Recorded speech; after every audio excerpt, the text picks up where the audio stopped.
The problem exists because white people think they're better than black people, and they want to oppress us, and they want us to allow ourselves to be oppressed. This is I agree with you perfectly. This is the basic problem. Then what do you that white people think they're better than others? I can't solve the problem. You guys pull the strings that close schools. You guys draw the boundaries that keep our kids restricted to the ghetto. You guys write up the restrictive covenants that keep us out of houses. So it's up to you to talk to your brothers and your sisters and persuade them that they have a responsibility. We've assumed ours for over 400 years, and we're tired of this kind of stuff now. We're not going to suffer patiently anymore. No more turning the other cheek. No more blessing our enemies. No more praying for those who despitefully use us. We're going to show you that we've learned the lessons you've taught us.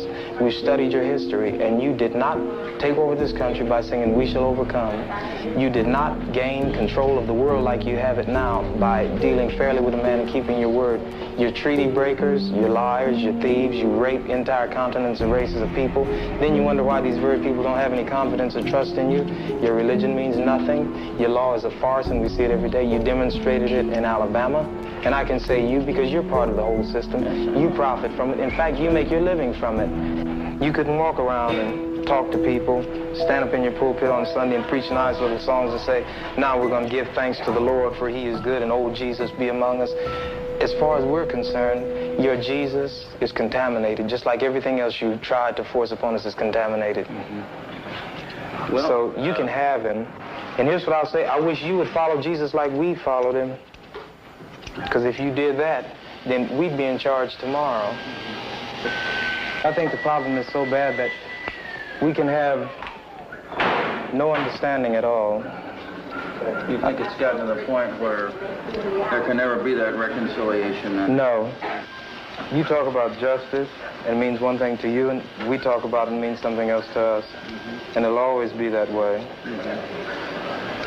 And I'd like you to know I have a terrible feeling against preachers because I think you guys are the ones who are largely responsible for the problem in the first place.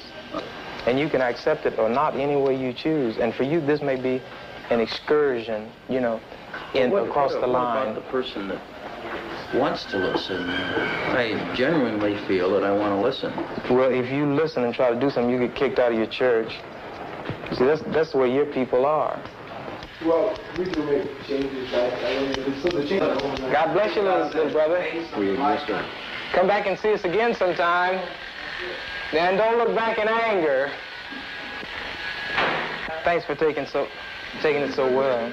He thought we were going to do in here like they do to us. If we went in one of their places, everybody would have jumped out of their chairs and got some ropes together and hung one of us. We couldn't even go in one of their places like this.